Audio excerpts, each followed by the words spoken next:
Hi guys, yeah, McGann, and welcome back to another episode of There I Read It, where I'm going over the Harry Potter books chapter by chapter for the first time ever in my life. And today we are on The Invitation in Harry Potter and the Goblet of Fire, which is chapter 3? That feels right? Sometimes I try to get through so many chapters in a week I kind of lose count. Yes, 3! So the book is setting itself up to really get started at this point, so we are still with the Dursleys. And Dudley has apparently gained a good bit of weight recently. He is larger, angrier, and getting denoted as a bully at school. And Petunia is kind of trying to sweep that all under the rug and turn a blind eye and pretend it's not happening. But I will say, having defended the Dursleys so prominently in the past, this is an interesting new addition here because now Dudley is becoming a bully to other people, not just Harry. In previous books, Dudley seemed to have a lot of friends and really kind of get along with everybody, and it was Harry who couldn't make friends with anybody in the Muggle world, and he was sort of the odd man out. And it came across to me, at least in the first book, that that was somewhat by Harry's choice. That might be a bad choice of words, but Harry kind of had this air about him like, I'm better than you all. I deserve better. I am better. Even before he knew he was a wizard, he kind of acted like normal people or normal things were beneath him in different little ways. And I know I went through all of that while I was reading those chapters in the first book, so I'm not going to rehash it bit by bit here, but it did come off to me a lot that Harry was the problem child here because nobody could get along with him.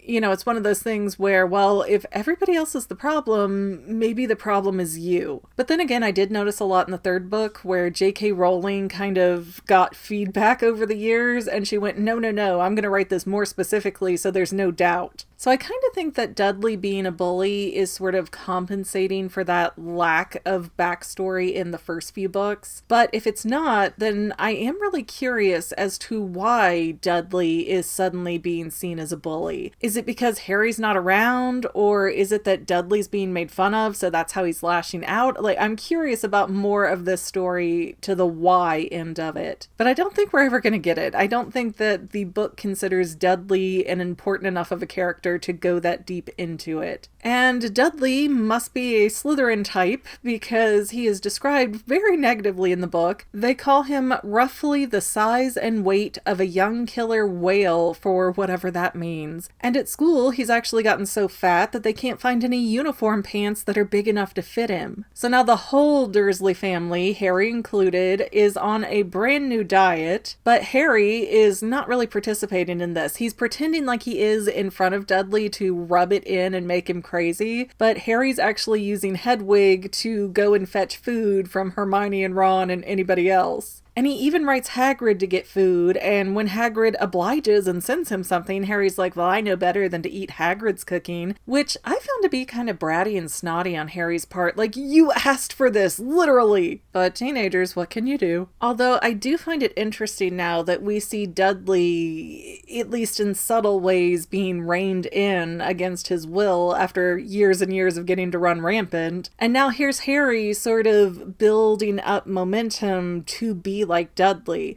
And another case in point here, not only does he have his friends sending him snack food with no nutritional value in it, but this year he got 4 different birthday cakes, one from Ron, one from Hermione, one from Hagrid, and one from Sirius. So he's not quite at the same level as Dudley, but Harry is definitely starting to get spoiled with gifts and food, just like Dudley had previously been. So yeah, it's an interesting shift to see that juxtaposition, and of course, since Harry is the title character that all the fangirls throb for, when Harry gets spoiled or gets too many treats or too many gifts, it's all sweet and fine and he deserves it. But if any of the quote bad characters get extra, then they're just fat little pigs. And you know, I'm just not attached to Harry in the same sort of positive way to feel like, oh well, it's fine if you do it, Harry. I think that Snape had kind of a point in the last book that Harry gets special treatment. And I don't think that that's psychologically good for him. But moving along, the mailman knocks on the door and Uncle Vernon goes to answer, and he gets this letter that is just covered in every physical space with stamps and just a little tiny white section where the address was written in. And it was a letter from my beloved Molly Weasley, who is very politely asking the Dursleys to let them take Harry to the Quidditch World Cup. And apparently, this is the first time that England has hosted the World Cup for 30 years, so it's a huge deal. And I have to say, I really do love the letter that Molly wrote to the Dursleys because it is very parenty and formal and polite. And I feel like even if Vernon is all anti-magic, I hate all magical people, that if he met the Weasleys in person, that he'd have to have some kind of cordialness to him if they're being especially polite. I mean, yeah, it was kind of weird that she used way too many stamps, but she didn't know any better. And it's not like the postman knows who Molly Weasley is specifically, so if he's asking nosy questions, Vernon could easily say something like, oh, that's my little niece, she's only 3 or 4. He could make something up really clever on the spot. He did it before with the pudding in Chamber of Secrets, so he is a clever man that is quick on his feet. So to see Vernon just treat that letter like it is such an abomination and an embarrassment, I have to say that really does irk me a little bit more than previous things. Like, you go after Harry all day long, but don't you dare go after my precious Molly Weasley. She is the heart and soul of this series. But Uncle Vernon doesn't want Petunia or Dudley to know about this letter, so he pulls Harry off into another room, and they're talking alone, even though Dudley has his ear to the door, trying to hear Harry get in trouble. And Vernon's got different questions like, well, what's Quidditch? What's the normal way to send mail? Why should we let you go? Who are these people? And Harry pretty respectfully answers, he doesn't get hot-headed like he normally does and just say, well, you're so stupid, I'm better than everything here. Harry plays it off well, so I give him points for that. He knew better than to get too excited, because that might automatically make Vernon recoil and go, well, if you love it this much, then you can't have it. And Vernon's really of two minds about it. He seems to have this internal struggle of, do I want to make Harry miserable, or do I want to get rid of him for 2 weeks? And Harry kind of acts like he's shopping for cars, like, oh, okay, I don't really want to go, whatever, fine. If I can't go, that's that, and I'm just gonna go finish writing a letter to Sirius Black. And that immediately terrifies Vernon, because all he knows about Sirius is basically what's on the news, that he's a mass murderer and an escaped convict, and he's Harry's godfather. So Vernon decides to play it safe and let Harry go. And as Harry's up in his room getting letters ready to send back, Ron's new owl, that little itty bitty thing, comes in and he's got a letter. And Ron basically says in the letter that, yeah, we asked to be polite, but whatever your aunt and uncle say, we're still coming to get you tomorrow at 5 o'clock. So even if Vernon said no, the Weasleys were still coming on Sunday either way. And it kind of sounded like Molly and Arthur were in on that, and I kind of love that. Like, oh, well, we asked politely, but your answer doesn't matter. Like, yeah, go get him, Mama Bear. But other little bits in Ron's letter, the Quidditch match is going to be Ireland versus Bulgaria. And I think this is the first time they describe any Quidditch teams on like a national level. We've heard of like the Cannons and the this and the that's that sound like different local teams, kind of like rugby or football or soccer. But I'm not really sports savvy enough to know how World Cups work, so I assume they take the best people out of every team and put them together to make an international team, something like that, maybe like the Olympics, I don't know. But I did find it interesting that now we specifically have Ireland versus Bulgaria.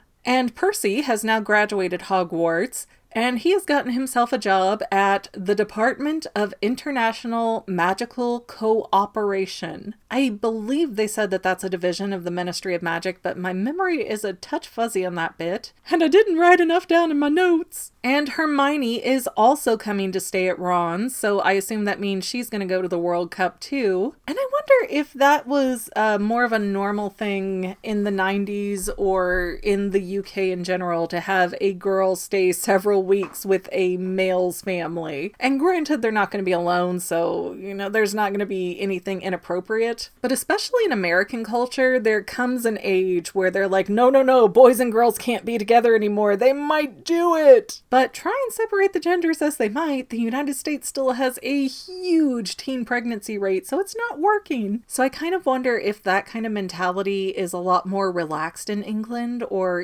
what the deal was there. Maybe Hermione's parents, being, normie dentists, were just like, oh, if you think that's good, Hermione, you can do it. But I really don't know much about Hermione's parents to make many judgments about how they would act or react to something, so maybe that's just them. Anyways, this was a very short chapter, so I won't go on any longer. I will mention, for those of you watching the video and not the podcast, you may notice I'm kind of extra blotchy today. I've got a horrible rash, like a heat rash. It is so hot. Because I just got that special shot that everybody is talking about right now, with it being April of 2021. I literally can't use the proper term because otherwise this video will be suppressed. But you guys are smart, you can put it together. And with that, thank you guys for watching. Don't forget to like, subscribe, share, comment, whatever you feel like doing. It is always loved and appreciated. And we will see you next time, Fanily members. Bye!